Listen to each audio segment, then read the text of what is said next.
my life, I've never met a helicopter pilot who wasn't a complete badass. The initial idea was to have Craig run and have to climb up a ladder to go over a hedge to get into a field. And I said to this helicopter pilot, he was sort of this very posh, quite older, jolly hockey stick English chap. I said, can you land there? He sort of squinted his eye and he looked left and right and went, yeah, it should be all right. We only had one go at this, right? So that's the other reason why, is because we only had one car and it was rigged to explode. Nobody's seen the explosion. Nobody knows exactly how big this explosion is going to be. So the car goes off the cliff and explodes, and the explosion is absolutely humongous, and it showers rock everywhere up into the air. And if the helicopter had been where it was supposed to be, then the helicopter would have gone down and we would have lost the helicopter pilot and Craig Revelwood. Thankfully, this brilliant helicopter pilot saw what was happening and banked away out of the way of the explosion. He then came back into that position. So we got the shot, we got the trick. Craig Revelwood smiling, completely oblivious to the fact that he nearly died. I'm not sure exactly how we get that trick to a desert island, but I would take that one with me.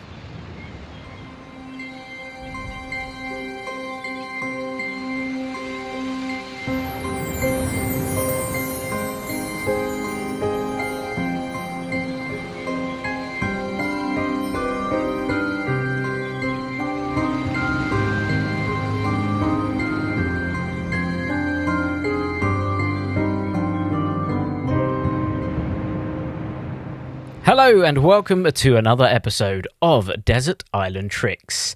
We have one of the guests, and I know I've mentioned this a few times on the podcast, who I have wanted to get on here from the beginning of the concept. It's another guest who I've sort of grown up watching through various TV shows and different performances, including Dirty Tricks, which I remember, and I know we've referenced on the podcast before. If you haven't seen clips of this, there are still lots and lots of clips and videos online. Do go check them out because they are excellent. But he's had lots of other shows and performances. Discovery Channel's One Way Out, and he even had his own series, The Incredible Mr. Goodwin. Now, a lot of you will actually know him nowadays, I would say, for his incredible feats of escapology. I have never been on the edge of my seat more in a magic performance than watching Jonathan Goodwin, and that is no exaggeration. It is terrifying watching some of the things that he did, and that means that I think we're in for a really unique list, which is also why I was really excited to have him on. I think we're going to have a really different set of tricks and ideas and thoughts. So let's stop babbling on and bring him on. This is the wonderful Jonathan Goodwin. Hello, Jonathan. Hello, how are you? All the better for seeing you. Oh, well, that's very kind. That's very kind. I'm excited to do this. It's an interesting idea that you have with this podcast. I listened to my good friend John Vanderput's Piff's one, and I noticed he immediately started giving you a hard time with the format of how you're going to like FedEx different props to him that would be far too big for him to have fitted on the plane, which is an interesting thing. I'm retired, so for a start, I'm not performing anyway. But if I'm alone on a desert island, I don't quite understand why I would need magic tricks if there's nobody to perform to. That seems like a waste of a wish, but I'm going to go with it. I'll suspend my disbelief and create the idea that of all of the things that I could possibly want on a desert island, magic tricks is going to be top of my list. So how do we? What do we do? Do we just start with the first one, or what's the process here? Well, let's talk very quickly about your list. So we sort of had a little bit of a chat before we went into the recording, and we said that maybe your list is a little bit different to other people's. Perhaps there's things that we wouldn't ordinarily get from other people. How did you find putting your list together? it was a challenge. I sort of vacillated between because I'm not entirely sure whether you're supposed to, or people typically choose tricks that they do, or whether it's stuff that they loved that other people do. I'm loath to do most of my material, like to take most of the things that I perform, because almost all of it sucked to perform. I'm not necessarily saying that it sucked as an audience, although you may have that opinion. But I setting yourself on fire or lying on a nail is not something that I particularly want to do on a desert island with no audience and not being paid a fee. Like that doesn't appeal to me particularly. So there are not many of the things that I sort of am particularly known for, but that's fine. I'm happy to sort of diversify the list, if that makes sense. Well, I think you're going to be the first guest who we're going to have to give a luxury item of first aiders to on your island. So we might have to give them to you. But I think lots of people have gone different approaches with it. So some people have gone for their working set. Some people have gone for tricks of other people that they really like. A lot of the time we have a mixture of people's own material, tricks that they wish they could perform that they will never ever likely perform, and stuff that they just enjoy watching. I think those are the sort of three categories that we have. But agreed, I can't imagine that you're setting yourself alight at a walk around gig. That's the problem. No. It's it's the kind of thing that you have to do it in very specific circumstances. It's difficult, isn't it, when you're trying out magic or comedy or whatnot. There's plenty of places you go and sort of try that stuff out and be bad and work it in. Whereas if you want to set yourself on fire, you sort of have to get that right first time. There's no room for error there. So yeah, it's an interesting one. It is very far away from the first on my list, which is actually probably reasonably traditional in its scope, and I'm willing to bet it's not the one that you would have predicted, I would say. So my first on the list is Brainwave, which is a card trick that essentially enables you. The plot is that somebody thinks of a card, and that happens to then be, when you open the deck, it's the only one that's the wrong way around. It's the only one that's faced up in the deck. And then when you remove the card, it also has a different color back to all of the others. And the reason that is particularly memorable for me, that trick, is because when I was a student, I earned my living doing close up, and sort of paid my way through college doing close-up gigs. And I was fortunate enough to be asked to go and perform for Her Majesty the Queen. Was her private 80th birthday party at the Ritz. And the party planner, who's... I'm not sure whether she's still alive, but her name was Liz Anson. She's the Queen's cousin. And she was this wonderful lady, but she told me in no uncertain terms that I had to do a trick for the Queen because nobody normally has the nerve. So she gets to see all of this sort of stuff. In this kind of event, she gets to see all of this stuff happening, but she never actually gets to see anything herself. So that then begged the question to myself, what trick do you do for the Queen? And, can you ask the Queen to pick a card? Can you ask the Queen to sign her name on a card? Like all of the things that we traditionally would do that you don't necessarily think of, all of a sudden became sort of protocol issues about whether or not that's okay. And so I decided, and I had done Brainwave a little bit, but it wasn't sort of in my A close-up list at the time. I decided that would be a good trick to do. I mean, I should have done. I never really did invisible, actually, which is obviously the one that the version of the trick that people prefer, which is a different version, as you know, but very similar. But I decided it would be a good trick because she doesn't need to touch anything. She doesn't need to pick a card or whatnot. She can just have the free verbal choice.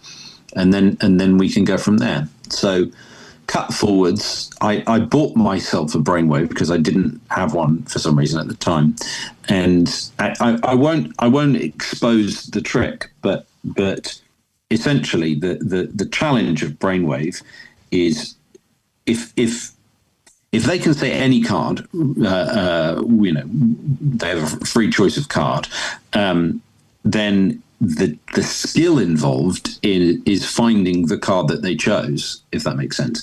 And the way that works is that they're all in an order, and so you have to find it. So all of a sudden, the Queen's in front of me, basically the most famous person in the world, and she said whatever card she said, and I went to, I'm doing my sort of confident spiel. And I went to find the card, and the light was too low in the Ritz. So now I'm about to cock up a trick for the Queen.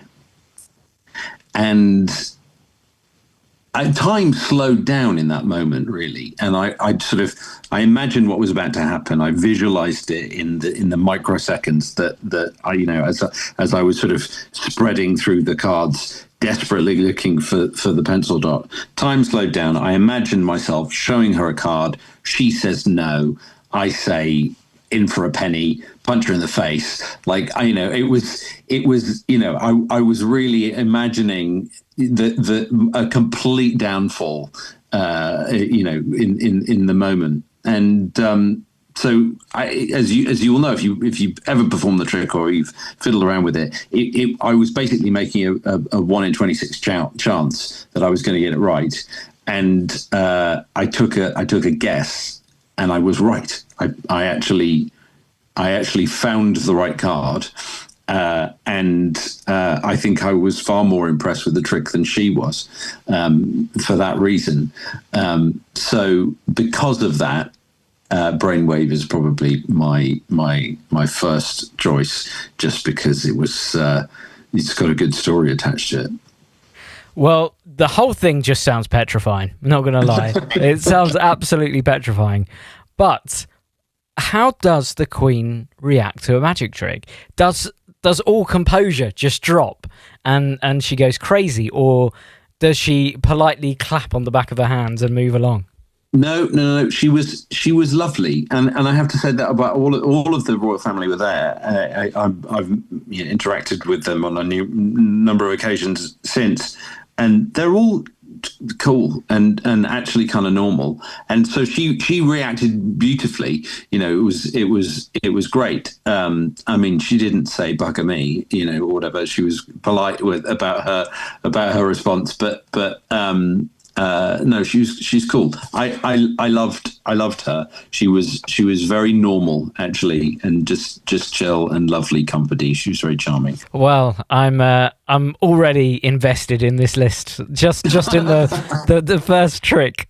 So let's find out what you put in your second position. So after I did close up. And that was a big part of my world for a while. I eventually got a bit sort of jaded with it, for I think for the reason that most close-up performers do at one point or another, because you get those great gigs, but you also get the terrible ones where people are just rude and they're not interested and they just assume that you're going to be crap and annoying and whatnot. And so really, after I was lucky enough to get involved with television, and I started making TV magic shows, and at that point, that was sort of the death knell for my close-up performing. I did a little bit, Pete Furman and I would go and do the odd gig, and maybe Ali Cook as well. We'd go and do some gigs together and stuff like that. But for the most part, I stopped doing that. And certainly when I got into escape performing, I stopped doing magic altogether. Partially because I thought that if people thought that what I was doing was a trick, it undermines it. So I don't think they fit particularly well as bedfellows, actually. In the idea of doing a magic trick and then doing an escape, I think they sort of pull in opposite directions. So but there was a period of time before I really gave up performing magic tricks, that I was doing magic tricks on television. I was in a series called Monkey Magic, and we also did a spin-off of that, which was called The Greatest Magic Tricks in the Universe. And then we did, as you mentioned, we did Dirty Tricks, although by that time I was doing escapes. So I wanted to pick something from that time, and there's a lot. We did an awful lot of ridiculous and very humorous and fun to perform magic tricks in the Monkey Magic days. Painting Pete McCann completely green and producing him as the Incredible Hulk, or there was just a lot. But I think probably the most memorable was a routine that I did with Pete Furman, and we were in, I think it was Crouch End in London, and we did a trick which was called the fish slap prediction, which I wrote. You're nodding like you remember this. It was essentially a person. There was a load of fish on the slab in a fishmonger's, and Pete. The conceit was that he was psychic in a very, very specific area, which is that he was, his psychic ability only related to fish, and so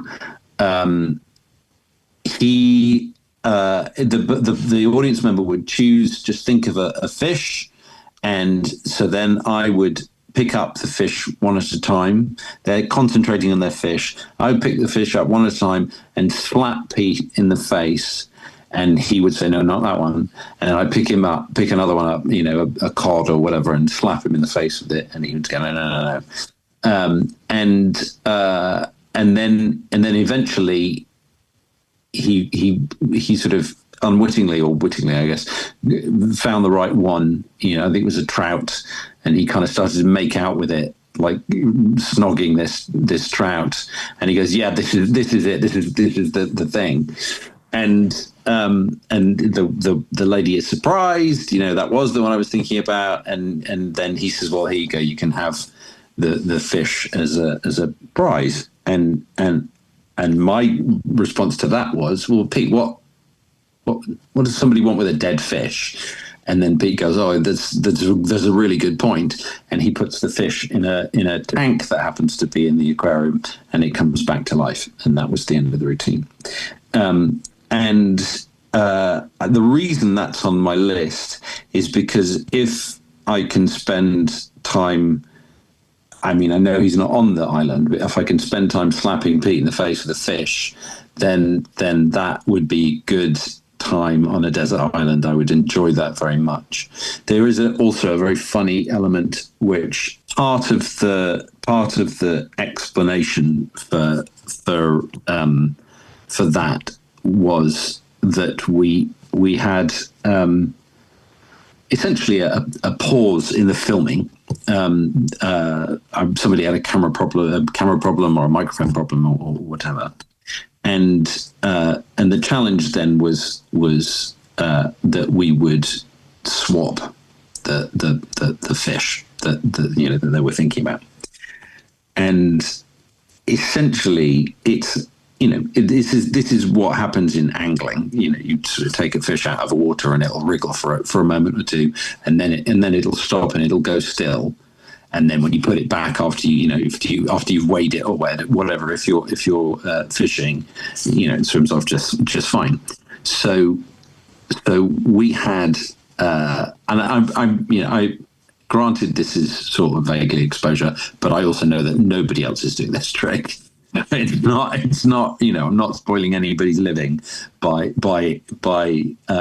giving an insight into this. There was just a moment. So I was standing in this fishmonger's, having to sort of talk to these audience members to distract them from the fact that behind them, Pete has gone out into the street where there is a lorry with a big tank, an aerated tank of trout, live trout on the back of this lorry. So he's gone out with the dead fish, and and then he's been given a live trout, which he's then going to come back into the fishmongers with, and I'm basically trying to talk to these people to distract them from stopping them turn around and seeing what then became Pete completely framed in the doorway of the fishmongers, and it was like a bar of soap. This trout shot straight out of Pete's hands and skidded down Crouch End High Road, and which is honestly, truly one of the funniest things I've ever seen in my entire life. But I couldn't laugh because I have to keep a straight face because of all of these audience members that don't know that this is what was happening. It's one of the most challenging things I've ever had to do, actually, was keep a straight face in that moment. But it worked, and we cut it together, and it all looked just fine. So that is my second choice, the fish slap prediction. Well, I don't know about everyone else listening, but I totally had that on your list. That was, that just sounds absolutely brilliant. Now, my follow-up question is, how does a trick in which a fish is selected and then is slapped around someone's face continuously, how is that something that's manifested in a writer's room? I think creativity is just, is a bit of an amorphous thing. I think it comes from just absorbing as much of the world as you can. There's a great, and that's not just magic, but comedy and writing and everything. I think when I was, and I've said this countless times before, but when I was a kid, I ended up having a very long conversation with Ali Bongo, and he said to me that if you want to be a good magician, you can do a magic trick with anything. So if you want to be a good magician, you have to know how everything works. And so I think that's a really useful piece of advice. And then the more you know and have seen of the world, the more thoughts will just pop in there. I think probably, if I was to analyze it, there was a really great Monty Python sketch on I think it was Teddington Canal Lock, where it's almost like they're Morris dancing, and I think it's Cleese and Palin come and they're doing a little dance, and they come in and slap the other one on the face, almost like handkerchiefs in Morris dancing, but it's fish. And then the kicker is that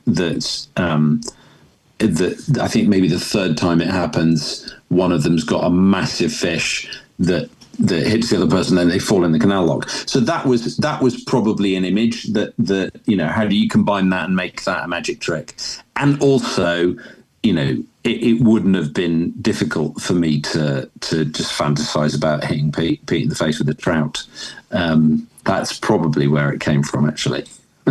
Well, it sounds like a really great second choice, and leads us nicely into number 3. So what did you put in your third spot? Oh, well, so then going into, there are very few routines, because at this point in my life, then if I'm going kind of chronologically, which I'm certainly starting to, although I'll probably deviate later. There are very few routines once I get into doing my escape work and the stunt performing work that I would choose to have with me on a desert island, and that's for the primary reason that performing them sucked. That they were just not particularly pleasant to perform.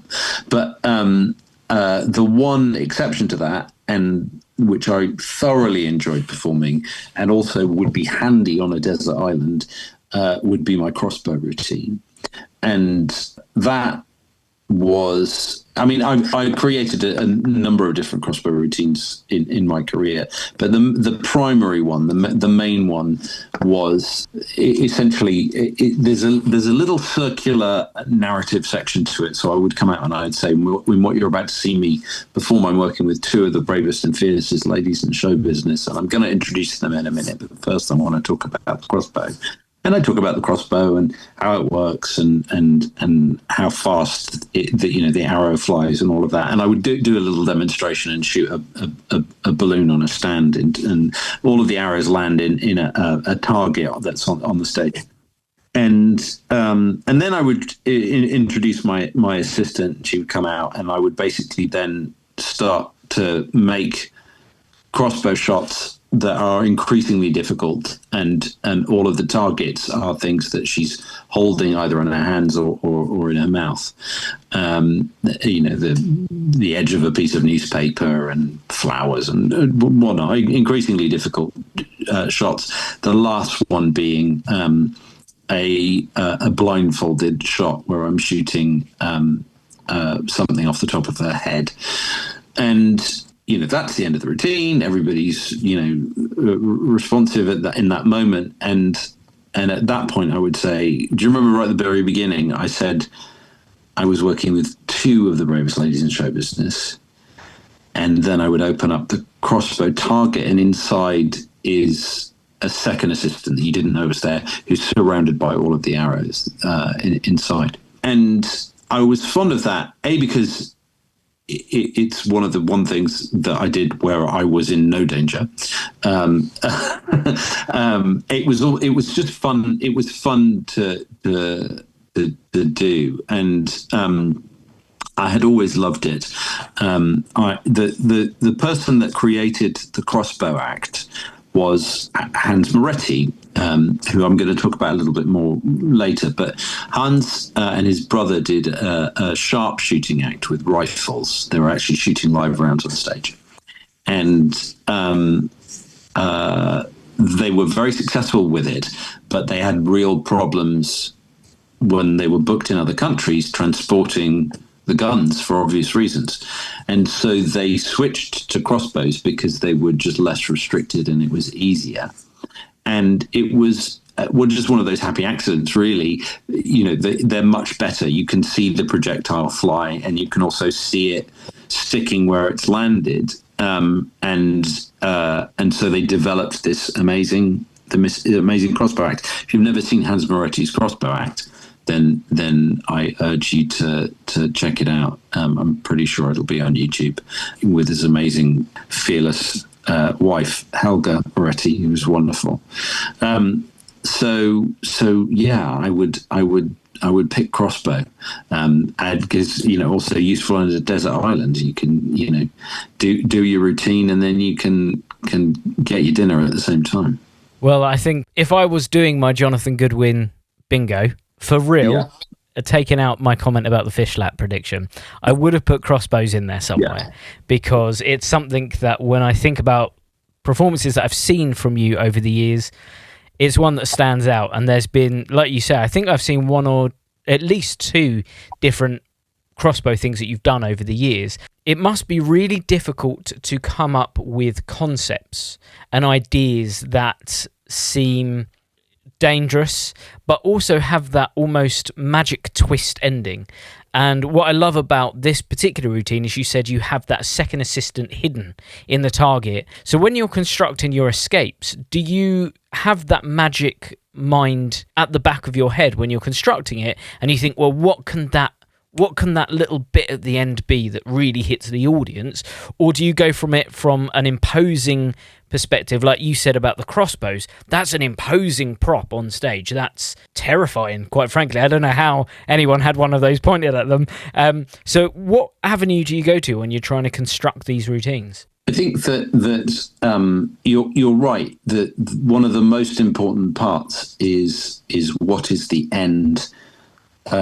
What's the end of the routine? And I think that works in all of magic. Not just constructing tricks, but constructing shows. There's a psychological precept which is called the peak end philosophy, where when people recall something that they've experienced, they remember the peak part, the thing that was perhaps maybe in the middle, or the thing that was sort of maybe the most impressive thing, and they will remember the thing that happened at the end, and the other stuff is less important. And so and it makes sense, if you think about it, the ending is the part where you come away with whatever that feeling that the routine elicited is that's what happens at the end. You remember that how you felt at the end of it, and so I think that's really important. Like, for example, I did a Buried Alive routine, which was actually created for Britain's Got Talent, and Buried Alive doesn't work on stage at all. I don't think anybody had ever done it, actually. And the reason that Buried Alive doesn't really work in that way, it's fine as a publicity stunt to a certain extent, but the reason it doesn't really work is because the end of Buried Alive is invariably somebody crawling out of the ground looking like a used toilet brush. It's not a heroic ending.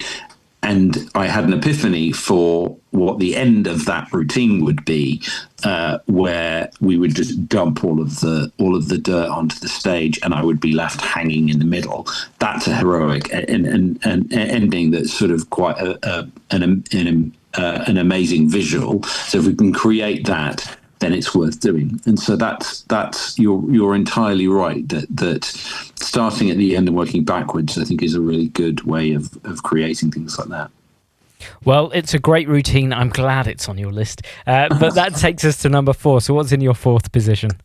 So I think number 4 is also probably one that you would not have expected me to say, and that would be the Blackstone floating light bulb.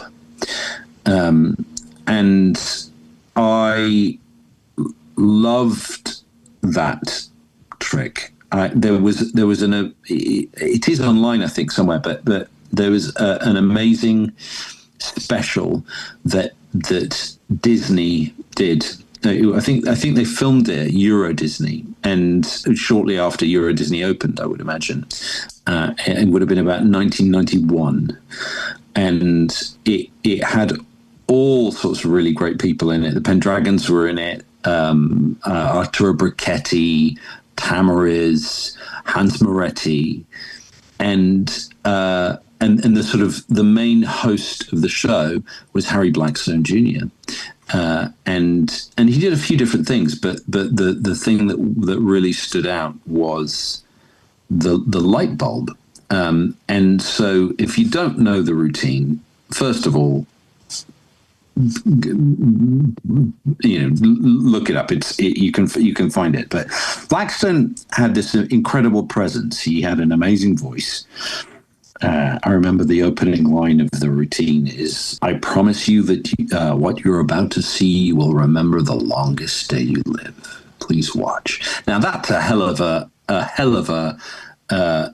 bet, a claim to put up front and center. And he essentially he would take a light bulb off a lamp and it would stay lit, and then he would balance it on the tips of his fingers, and then he would hang it from the tip of his fingers, and then he would take his fingers away, and it would just stay hanging in midair. And then he would pass a hoop over it, twist it around so you knew that there was nothing supporting it. And he would say, just a moment, someone said they cannot see it. Well, let me bring it to you so that you may see it. And he walks down into the front of the audience and he hands it to a person in the front row. And he says, take it, look at it, and hand it around. And then if you would please just let go. And that person would let go of the bulb and it would float back up to him. And then he took it back onto the stage and he floated it again, passed the hoop around it again. And he would say, or you'd like to see it as well, pointing to somebody that's sitting a little further back. Well, you may see it, but look, but do not touch. And the bulb would then float out over about the front 10 rows of the audience above their heads, and then slowly back. And he's standing on the stage holding the hoop out, and the bulb would float back up through the bulb, and then he'd pluck it out of the air, and that was the bit. And it honestly is one of the most magical things I've ever seen. I would have been 11 because I saw him do it at not only on the special, but then I think probably maybe a year later, he headlined the Blackpool Magic Convention, and I saw him do it live there, and it was brilliant. I remember I met him afterwards in the hotel bar, and got his autograph, and he wrote his name, and then he dated it, I think Blackpool, let's say, was the 26th of February. It used to be just a Sunday back in those days. It was the 26th of February, and I looked at the date he'd written, and he'd written the 27th, and I was about to go, you got it wrong. And I looked, it was a minute past midnight. And so he did write the right date. And I just thought, that's cool. He was really cool. And then he died, I think maybe about a year later. He passed away far, far too young. He was brilliant. I really loved his work, and he just had such an amazing presence. So the addendum to that story is that I loved that trick so much. I got the opportunity to create, this is going back kind of at the same time as I was doing Monkey Magic. I got the opportunity to create my own show in a theme park, which I did for a season in Wales. And I wanted to do the floating light bulb. Now, the method would not have worked. It was actually created by a guy called Burling Hull, the floating light bulb, and then Blackstone Senior did it, and obviously then Junior. But that hookup, the method would not have worked in the theatre that I was in. So I created my own method for doing it, and then had even more admiration for Blackstone, because when he did it, he looked completely at ease, and it was genuinely the most stressful thing I ever did in my whole life. It was just like that routine was suppressing panic at every moment, because there's a lot to it, and when there's a lot to it, then there's a lot that can go wrong. So it was stressful. So yeah, the Blackstone floating light bulb. Well, that's a great choice. It's one that we've had on the podcast before, and I was just trying to find out who said it, so I'm so sorry whoever said it, but I could imagine there must have just been a ripple of reaction as that went over the heads of everyone sat down. Truly, it's a breathtaking piece of magic, and I know that I think Gay Blackstone ended up selling the rights to the trick to Hans Klock, actually, and so Hans still performs it with the same music He got the rights to the music that Blackstone used. So it's still being performed, which is lovely. But as much as I love Hans Klock too, he's a great performer. I don't think it got better than Blackstone Jr. He was amazing. Well, I very much enjoyed your performance of Blackstone there. I felt like I was in the room with him. Oh, well, that's very kind. It was bad, but Well, that takes us to number 5. So what did you put in your 5th position? Well, so then, because if you're doing this for any length of time, you will get asked, what are your favorite tricks? What are the tricks that you've seen that is there anything that you've seen that really fools you? My answer, always, my favorite piece of magic is the Moretti Card Box, which you probably have also had somebody say, just because it's one of the best tricks. And to very, very briefly, it's Hans Moretti, semi-naked, cardboard box, completely empty, super flimsy, on a very thin table. He gets wrapped in chains. He gets inside. It gets shut with a very flimsy piece of cord. And then Helga will invite 2 guys from the audience to come up and put swords through, big sabers through the box. And whenever you've seen the sword box done, or the sword basket, the swords go through it at an angle, and you think, well, maybe there's a space somewhere in the middle that's sort of possible. But the perception of the Moretti version is that they just go through straight, and they completely fill up that box. And and Hans was obviously like a big bluff German guy. Doesn't look particularly limber. He was still doing this trick in his 60s. The guys go back to their seats. Helga takes the swords out. They open the box, and Hans comes out, now dressed as a clown, with umbrellas and scarves and livestock. He has duck and a chicken coming out of this box, which was previously shown empty at the beginning of the routine.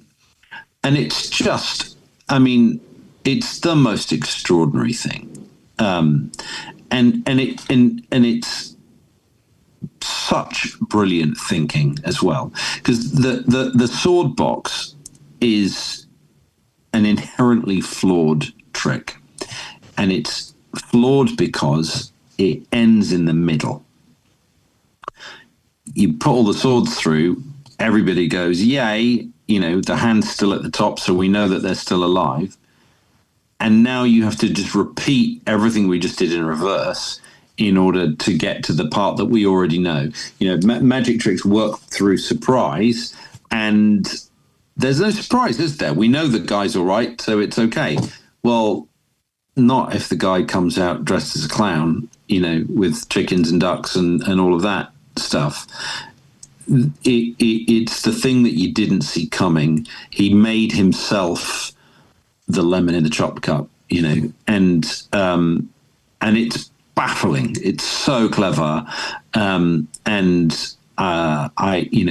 love it very much. I love it because it's so anti all of the slick sort of aren't I cool magic.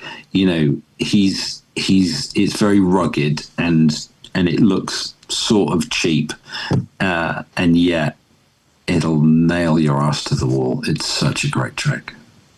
Is this one that you've performed, would like to perform, or you're not sure whether you would be able to perform it? Well, so I did create my version of the trick, and it works not in the same way, and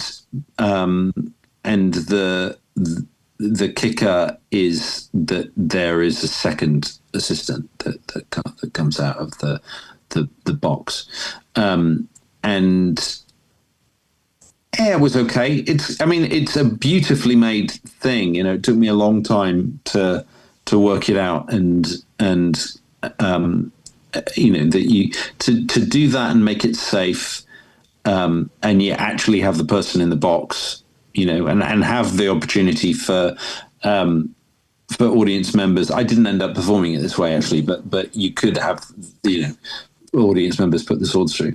It was incredibly complicated, but I guess a little bit like the Blackstone light bulb. Like you just can't really beat Moretti doing it, because it was just mad. It was absolutely mental, because that's who they were. They were crackers, both of them, and yet they were just the best. I loved them. I met him. That was one of the brilliant illusions of Hans Moretti, is that he sort of presented as this sort of great big German bluff dude, and he's actually really little. He was not a big man at all, but on stage, really have a point of reference, and so he was just great. I honestly, I owe so much to him, and I'm lucky enough to be friends with Peter, his son, who has been very complimentary to me about my work, and said that my dad, he said that his dad would have really loved what I did. So that's really nice. So yeah, that one's important for Hans. Well, I think that's a great choice in at number 5, and leads us nicely into number 6. So what did you put in your 6th spot? I think I am going to choose a trick that I created, that I don't really and didn't really perform. It comes from a routine that I did in my series, The Incredible Mr. Goodwin. I got the opportunity to do that show, and it was basically supposed to be like a sister show to Dynamo's show. It was a BBC affiliate, BBC Worldwide that had Dynamo, and they wanted something that was like it, but obviously wasn't going to tread on Stephen's toes, and so I was approached and asked if I would do an escapology series. By this time, I had done a lot of escapes on TV by this point. I'd done a bunch in this country, and then I'd been to America and made a series for Discovery Channel, and it was something that I had I felt like I'd done a lot of, and it's quite a thin plot, escaping. There are plenty of different things that you can risk being the bad thing that happens, but there are only so many restraints, and only so many times you want to watch the same person get tied up and see if they can get out. So I knew that it had to be broader than that, and so we brought in some other stuff, the other dangerous things like the crossbow act and whatnot. But I really wanted to put in other sort of ancillary skills. I always admired. I'm good friends with Darren, and he was my flatmate for a while, and I loved the thinking behind the idea of instead of making magic, I have this theory that magic is best when it's implausible but not impossible. Magicians are often try and make their tricks as impossible as they can, but actually I think the times where magic really captures the imagination of the audience is when they don't know, when they're like, really, you can do that, which is one of the reasons why I think mentalism is one of the most popular forms of magic these days, is because it's the one area where people don't know that maybe if you know enough about psychology or hypnosis or, psychological manipulation, you might be able to do those things. And it's that might that I think is really attractive. And so the idea of taking that thought and applying it to stuff that isn't magic, so skill-based stuff, I think is really interesting, and that's kind of what I pushed into in The Incredible Mr. Goodwin. We did a routine with darts where I threw a dart into a freely chosen named place on a dartboard in a pub from about 20 feet away, with the guy standing right next to the dartboard, and that was a magic trick, albeit I am actually throwing the dart into the place that he said, but it was quite cleverly thought out, and so it was just a really interesting use of magic thinking, but applying it in a slightly different way. And I loved the trick, but it was something that was entirely created for television and not possible to do that version of it live, but I wanted to. And so I came up with a live version called, the trick is called No Bull. And essentially, it works like this. There's a dartboard on a stand, and you get to essentially, I'm going to throw the dart into the board. This is one presentation of it. I'm going to throw the dart to the board into any place that you name, and to make it more difficult to do that, the dartboard is sort of mounted on an axle. So we're going to spin the dartboard, and I'm going to throw the dart into and hit your place while it's spinning. And that's exactly what happens. So the dartboard is spun, the dart is thrown, and when it slows, nobody touches it, nobody goes near it, and when it slows down, it's exactly where the person said. So you can throw the dart and be it a feat of skill. An audience member can throw the dart, and it can be the place that they thought of or named.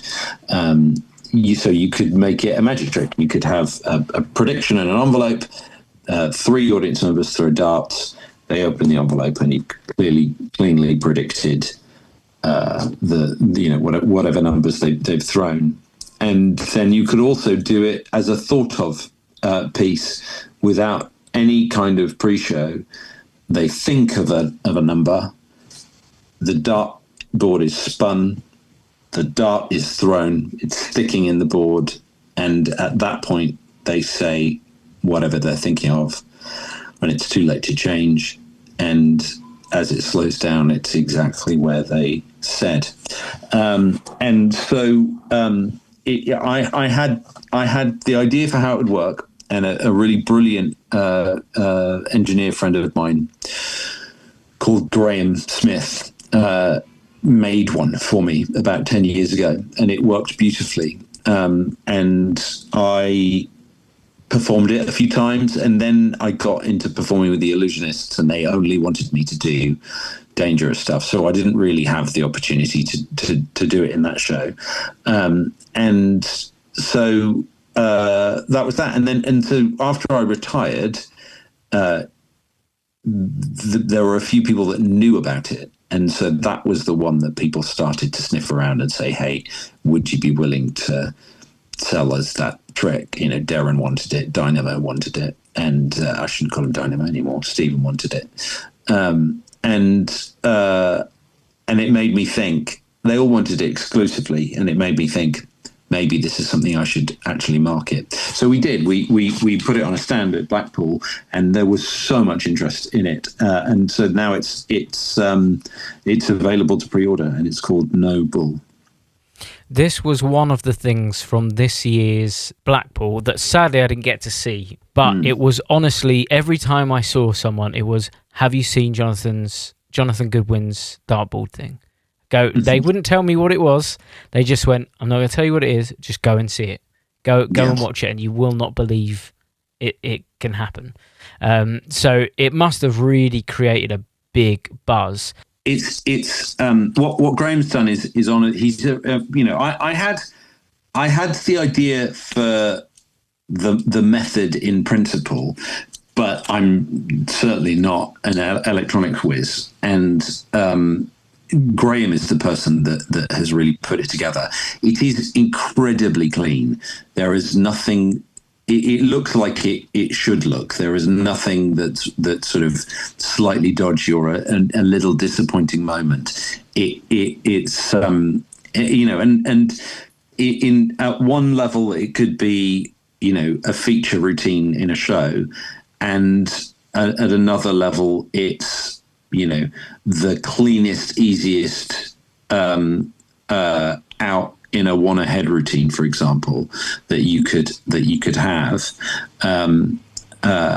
So it's what I love about it is that it is really multi-purpose, as essentially a way to predict or force any number 1 to 20.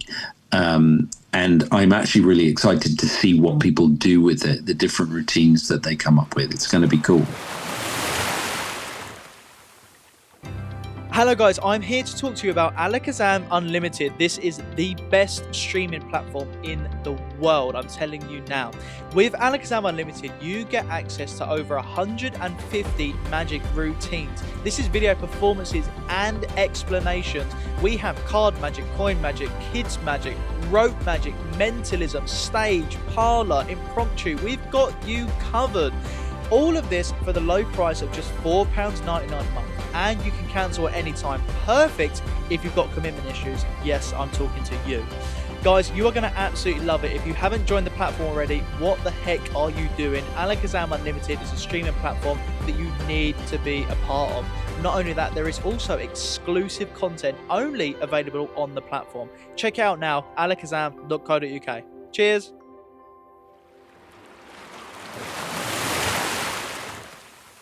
Well, I think that's a great shout, and it's one that we can all look forward to. I will certainly be keeping an eye out for that, because I've still not seen it performed, which is gutting. So hopefully we'll see it again. But it does take us to the tail end of your 8. So we're on number 7. Okay. So I now I don't perform at all, and my connection with magic, other than doing things like this and doing a bit of lecturing and obviously I have marketed that trick. It really is consulting for people. I've just directed a show called The Maze, starring Jamie Allen in the West End, which is going off Broadway, and doing work with Stephen Frayne and some other different people is lovely, and I really enjoy that. And it isn't, even though it's something that I'm doing, that now that I'm retired, I'm not performing. That's really my connection with magic. But I always did consulting. It's just not something I really advertised. It was a thing that people asked me to do now and again, and I did a lot of it. I worked a lot of Darren's early shows, and then I've done a bit of work for Justin Willman in America, and the Magicians for BBC One. I was the main magic consultant for. So I've done a lot of that stuff, and so there are some routines that I worked on that I'm proud of. My number 7, I think, would be Car Off Cliff, which is a thing. I did a version of Car Off Cliff which was an escape, but what I actually am referring to is a routine that we did with Craig Revelwood, and it was Barry and Stuart's magic trick. So that was something that I consulted on, and it was actually kind of an amazing day.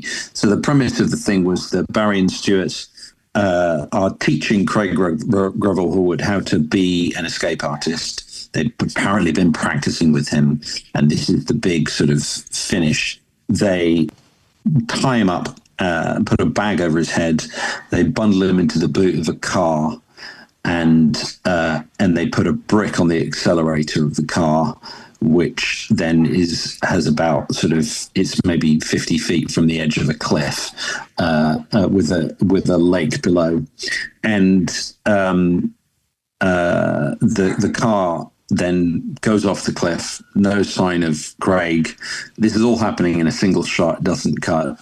And the car then, as it sort of hits the rocks, explodes, and then the camera tilts up, and there's a helicopter with Craig sitting in the edge of the helicopter, sort of waving at us. And that was the routine. And that was also incredibly stressful because the whole thing was shot. It's a single shot, doesn't cut. And we have to go from quite a tight sort of sequence of tying up, whatever. So the camera has to kind of get all of those different details to make sure that we understand that how Craig is. And then it has to pull wide. They track along, get into the car, and then it has to come even wider so that we see the car start to move, and then it has to go all the way 50 feet along, following the car as it goes, and then the camera has to go actually out and over the cliff and down. These days, you do it very easily with a drone. You do the whole thing with a brilliant drone operator. It would be way cheaper than it was actually. But in when we shot it, drone technology didn't really exist in the same way. So it was a massive crane that we had to hire that was on a track that's running alongside the car. And I'm the magic consultant, so I'm looking at the monitors, and if there's something that goes wrong, if there's a flash, if it's not gonna, if this isn't a good take, it's me that has to say, no, I saw that, we have to go back. And it became just a more and more difficult thing to get right. We were doing back, and we're losing the light. So they started the routine in bright sunlight, and by the time we actually shot the trick, it was almost dark. And if you can find it, does exist, I think, online. If you find it, there's a very clear cut where all of a sudden the light changes, and it's they've opened up all of the irises as much as they can in order to make it seem like we did get it. And the other funny story about that is that, without getting too much into the mechanics of it, clearly we have to find a way to get Craig out, to sort of switch him out of the situation that he's in and get ahead so that he can get into the helicopter and whilst the car is going off the cliff. And I've never met a helicopter pilot who wasn't a complete badass. And the initial idea was to have Craig run and have to climb up a ladder to go over a hedge to get into a field. And I've reasonably decent spatial awareness. And there was, in the area that we were filming, there was, a bit of an open area, not massive. And then on one side of it, there was a building. And then on the other side of it was a hedge. And I said to this helicopter pilot, he was sort of this very posh, quite older, jolly hockey sticks English chap. I said, can you land there? And he sort of squinted his eye and he looked left and right and went, yeah, it should be all right. And I have to tell you that when he landed that helicopter, there was no more than about 2 feet on either side of the rotors and the building. It was honestly astonishing, the precision. But the other thing that happened was that we only had one go at this, right? So that's the other reason why we had to stop if it looked like we didn't have the shot, is because we only had one car, and it was rigged to explode. So and it's falling off a cliff. We're not getting it back. We're not resetting. And so we had to get it right. So this thing is rigged to explode. Nobody's seen the explosion. Nobody knows exactly how big this explosion is going to be. And so the car goes off the cliff and explodes, and the explosion is absolutely humongous, and it showers rock everywhere up into the air, right? And if the helicopter had been where it was supposed to be when the car exploded, then the helicopter would have gone down and we would have lost the helicopter pilot and Craig Revelwood. And so thankfully, this brilliant helicopter pilot saw what was happening and banked away out of the way of the explosion, and then came. But he did. He was professional. He wasn't like, "You guys, I'm off." He then came back into that position. So we got the shot, we got the trick. Craig Revelwood smiling, completely oblivious to the fact that he nearly died. And so that one probably is a good story. I'm not sure exactly how we get that trick to a desert island, but I would take that one with me. Wow, I feel like those first aiders we gave you at the head of this podcast maybe sorting out your blood pressure throughout this entire list, because that sounds absolutely gut-wrenching. I do not know how you went through it. How do you even rehearse something like that? If you've got that one take and that one shot, do you literally just rehearse it to the point of the car going off the cliff? Because I'm guessing that's the point of no return. Or is there some other sort of way that you can practice it? No, I mean, there was some elements of it that we could sort of fudge. If anybody ever sees me and wants to know the method of switching Craig in a single shot was actually quite cunning, and that I'm quite proud of, because you see all of him at all times. Essentially you see him, and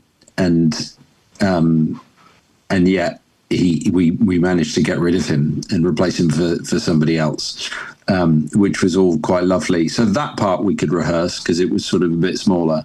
But the moment, essentially, I'm looking at a monitor. And the moment there's something in the frame where we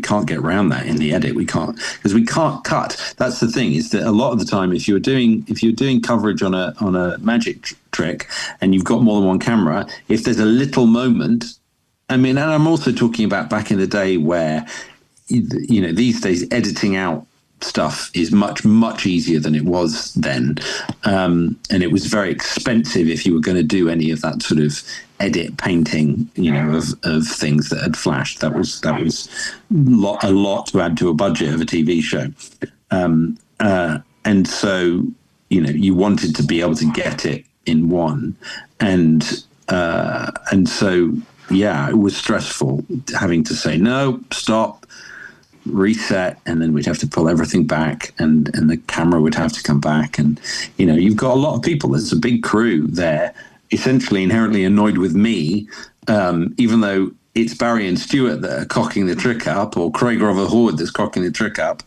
I'm the one that's saying no, so I'm the one that gets everybody grumbling. But we did get it. It was a good trick, actually. I think that's an interesting perspective as well, the idea that the camera can be an aid to a method, but equally it can be a hindrance to the method. Yeah, writing magic tricks for television is a completely different genre of method thinking. You see it a little bit these days in the sort of TikTok magic, where you can tell by you can tell that basically if the camera had two eyes, you would see how it was done, or it's either a perspective-y thing or maybe it's a version of black art where they've really crushed the blacks or whatever. That's very common in social media magic. Less so with moving shots. Most of that stuff is based on a static camera where you're just presenting a magic trick too. But we got into doing a lot of very complicated moving stuff that is literally designed to fool the camera and not necessarily an audience. And then you get into there's lots of debates about whether that sort of constitutes actual magic or whatnot. It's a difficult thing. Bongo's thing was always if you're doing a trick and you've got you're filming it, you've got an audience there. If when they watch it back they say, yes, that's what I experienced, then you can do anything in that little gap. There's a tiny gap there where of a sort of a dual reality where they think this is what happened and that's what you see on television, but actually that's not what's happening. And that's a fun place to play. But that's a great choice, and thank you for the insight there onto sort of writing for TV. I think it must be such a fascinating topic, and no doubt that we're going to experience that again with number 8. So what did you put in your final position? Well, so I think I've lots of different magic tricks, magic shows and performers that I've consulted for. One of the most enjoyable, and I think it was fun to sort of get creative with, was a show that's on Netflix I did called Death by Magic, which was starring Drummond Money Coates, and essentially the premise of the TV show was that he was going to work up to do the different magic tricks that have killed people, and it was a challenge. So Drummond's sort of traveling the world doing close up predominantly, and then he would do these big dangerous things. It was a bit of a flawed premise for a show. I'm sure Drummond would agree with me, because we struggled to get 8. We struggled to come up with 8 things that killed people. So we were always going to struggle for a second series of the show, because there just aren't that many, actually, in truth. And one of my favorites that we did was Burned at the Stake, which again isn't really a magic trick. It was one of those that was a bit of a stretch that it had apparently killed somebody. And what I loved about the trick was the ending, because I encourage you to watch it on I think the episode's called Trial by Fire, and the ending of it is that he's chained to a stake, and there's a circle of almost like a fuse of flame that's coming closer and closer, burning towards him, and he's got to get out, and it hits him, and he catches fire, so he's actually on fire, but he does manage to escape, and he walks clear of all of the fuse and everything, and to a position where there are people there ready to put him out, and they blast him with CO2, and for a very short amount of time, they just hit him with CO2, and when the CO2 clears, he's gone. And it's just a really cool vanish. It looks like a camera trick, and that was a method that I came up with, and that's if I could sum up or really distill what I love. I loved performing magic, I really did, but the thing that I love most, and it's really not limited to magic, the thing that I loved most is having an idea and then making it happen, like manifesting thoughts. And so that was a really great version of that, because it looked like I wanted it to. It was a really, really great ending, a really great disappearance, and I'm really proud of that one. Yeah, so I remember watching the entire series when it came out, and it sort of harkens back to your Crossbow Routine, because I think from my recollection, every one of the escapes or things that happened at the end had some sort of twist. There was always something that happened which you weren't anticipating or expecting, much like your Crossbow Routine when you said you had the second assistant inside the things. So when you were writing that show, a second ago you mentioned the car off cliff that you either create for camera or for live audience. Correct me if I'm wrong, but you had live audiences. So how do you go about that? How do you go about working something for the camera in that situation, which I'm guessing would have been quite a heavy part of that process, but also that live audience? I think that routine in particular was it would have worked for both. That vanish will have worked for everybody standing there and the camera too, and that's that's a factor of making sure that your sight lines are right and that everybody's standing where you need them to stand, which sounds controlling, but that's no different to the seats in a theatre, and making sure that all of your sight lines are correct and that nothing's going to be exposed. So that one particularly was not a challenge. I think that there are different nuances and elements that we have used in the past to kind of bridge that gap. Something that works for the camera but not the audience and whatnot, and how you solve those problems. There are different techniques that are used. Most of the time I would try and stick to Bongo's philosophy of making sure that what they experienced is what they feel like they watched on television.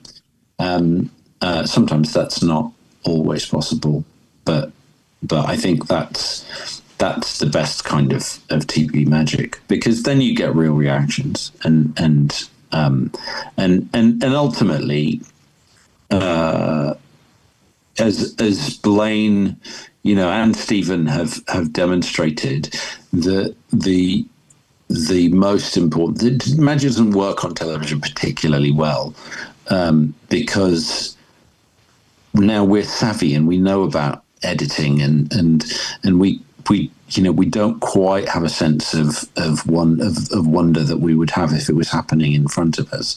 But what they realized is that you can live that moment vicariously through the people that are there.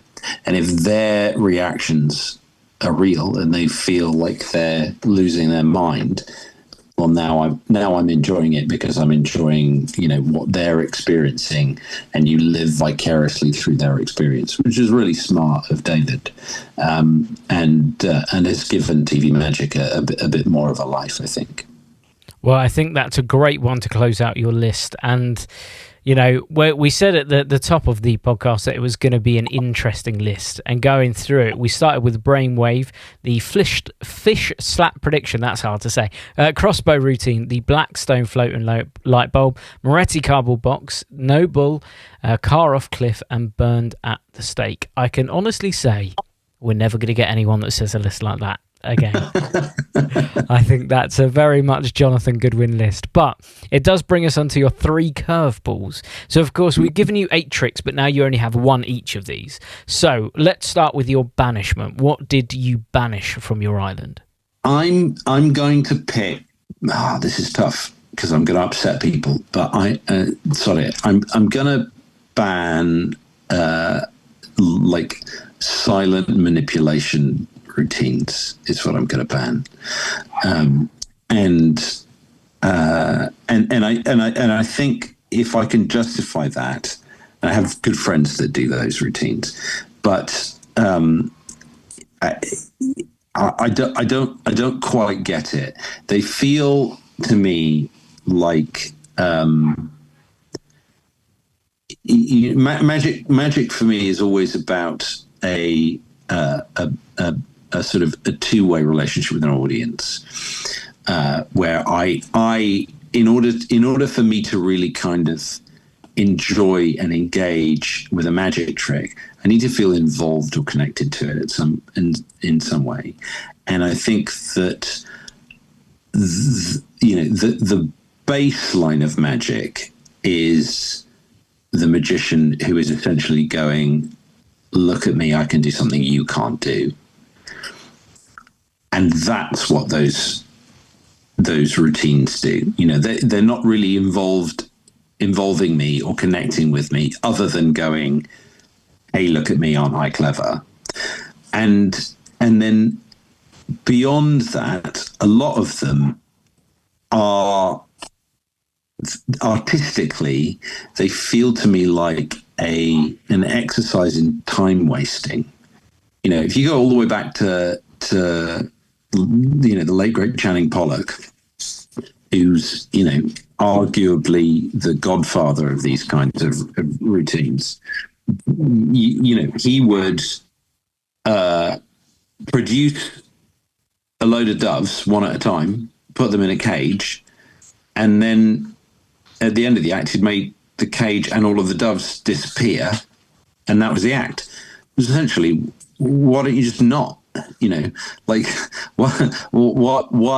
If you're going to produce something, here's something that I didn't have before, and I've made it appear, and then at the end I'm going to make it disappear. Well, what was the point? What were you doing? There.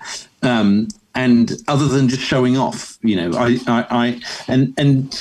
but Channing's very charming and slick, and so he got away with a lot. That act clearly, it was original and it took around the world. But people have taken that idea, and their sort of version of creativity is to not change the act, but to just do the same act with something else.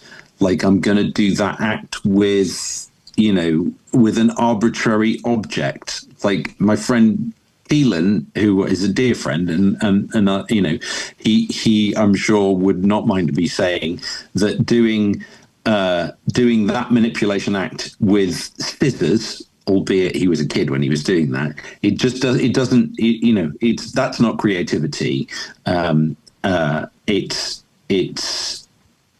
I don't know what it is. It's like a little bit like magical juggling, I guess, is what that is. I just feel like the magicians are trapped by the format, and that it's what would be great is they can use creativity not just to change the sort of the nuances of the objects that they're apparently doing magic things with, but change the format, do it in a different way. You don't need to have that like 8-minute sort of act structure where you're standing on a stage with a table and a thing and producing and vanishing stuff. Don't just change the content, change the box that you're in. There you go. There's my banishment. Well, I think so there are a couple of really interesting points which harken back to other episodes that we've had as well. So we had someone's banishment on a previous episode be karaoke magic, and I think that maybe that is sort of part of the point that you're making. I think that magicians need to ask themselves the question, and this is not just magicians that do that kind of performance, but the question why am I doing this? And And if your answer is anything other than, if your answer is essentially because I like it, or because, or because I saw someone do this and I thought it was cool, so I want to do it, then you need to think again. Because that why question that's the first thing that the audience is going to ask themselves. And if you don't know, then how can they possibly know? So I think that having your work make sense to you is a really, really good rule of thumb. And producing CDs, or it's just arbitrary, isn't it? Doves is entirely arbitrary. Why doves and not cucumbers? It literally doesn't make any sense. Not least, I think we should move away from dove magic now anyway, because I think it's reasonably cruel. I think that tucking a bird into a tight space is something that we can leave in the previous century, and we can be more creative. So yeah, I've not made any friends saying that, but I think maybe these are harsh truths. I would like to see one day a manipulation act mixed with a danger act, where the things that they're manipulating, they start with set mouse traps, and then they work up to crossbows. I think that would make it more interesting. There you go. That's start working on that. I'd pay to see you do that, Jamie. Well, that brings us to your book. So, what did you put in your book position? Well, I think I would, and sounds really bad, but I haven't performed magic in 20 years, and so if you'd asked me that question 20 years ago, I would have, through nostalgia, probably picked The Royal Road, because that was my first proper magic book, and it's a lot of people's first. It's important, that book.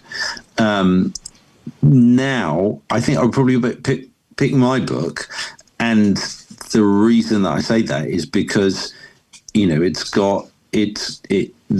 first third of that book is like a little biography with loads of pictures of Pete and Ali and Monkey and all of that stuff. So trapped on a desert island, it would be a good aid memoir, not just to my life, but then also the routines and stuff that I created. It is literally, that book is everything that I ever came up with and performed from the beginning of my career. So it would be a good little sort of sit down and reminisce on the desert island. Well, I was going to mention this at the end of the podcast, but we have had this book referenced on the podcast before. So we have had people reference this, and I distinctly remember being at Blackpool, and someone saying to me, "You have to get Jonathan Goodwin's book." And I said, "Oh, are the routines good on there then? Are they like his escapology? What is it about?" And they said, No, I haven't got to the tricks. I'm halfway through the biography." But they said the things that they've learned in your biography, for them, was worth the price of that book. And they hadn't even finished that. So it's just a testament to how you really must have just packed this book with so much. I mean, even in this podcast, we've been talking now for an hour and a half, and the stories, the behind the scenes sort of look at things, the way that you think, some of the amazing things that you've had the opportunity to do. I can imagine that book must just be like literally reading through someone's entire life. It must just be like we're experiencing what you have vicariously through that book. that was the aim of it, really. And after I had my accident, I had basically decided, that was my career. I was done. I'm retired, and I'd sort of made my peace with that. But I wanted to find a sort of cathartic way to kind of put a full stop on it, and so that's why I wrote it. And so it really is. It is the book of everything that I did, it's people have been very kind. It's when you put yourself out there and in a very total way, that's quite a difficult thing to kind of, you hope people are going to like it, and people have been very, very kind about it. So thank you. That means a lot. Well, we haven't mentioned the book's name yet, so why don't we mention the book's name just so that people can look for it and hopefully pick one up? Sure. So it's called The Method to My Madness, and actually the only place that you can get it is from me. My website is thedaredevil.com, and there's a little magician's and escape artist sort of only section with a password protected area. The password is case sensitive and 2 words, and I'll leave it at that. And so you can pick it up from me, and send me a little message. It's always nice to get little comments and stuff when people get in touch. So that would be lovely. Well, that leads us very nicely onto your final thing, which is very sad because I'm really enjoying listening to this and talking to you. But what did you put in your item spot? So this is a luxury item, right? It can be anything you want. If you really want, you can take Pete Furman so you can slap him with those fish. If you really want. Do you know what? An eternity on a desert island with Pete Furman, albeit he's one of my best friends, sounds like an absolute nightmare. And I know he would agree as well. He wouldn't want to come. So that's definitely not happening. I think I'd probably take Amanda. I'd take my wife, just because, and I know that's a really soppy thing, but I think that one of the secrets to life generally is to not take it too seriously. None of us are getting out of here alive, and we just make each other laugh all day, every day. And so that is something that I would really miss. And so, she's probably going to come along too. Well, I think that's a great choice. So let's just revisit your list again. We start with Brainwave, the Fish Slap Prediction, said it right that time, a Crossbow Routine, Blackstone Floating Light Bulb, Moretti Card Box, No Bull, Car Off Cliff, Burned at the Stake, your Banishment was Silent Manipulation Routines, your book was The Method to My Madness, and your item was your wife. What a great list. Well, thank you so much. What a pleasure. That was fun. I enjoyed that, Jamie. It was really good. I'm sure I enjoyed it, so I'm sure everyone else listening is enjoying it as well. But if people want to find more about you, Jonathan, I know that at the beginning of the podcast, you mentioned that you do still lecture. So if people want to find out more about you, about what you're up to, lecturing, your book, consultancy, all that good stuff, where can they go?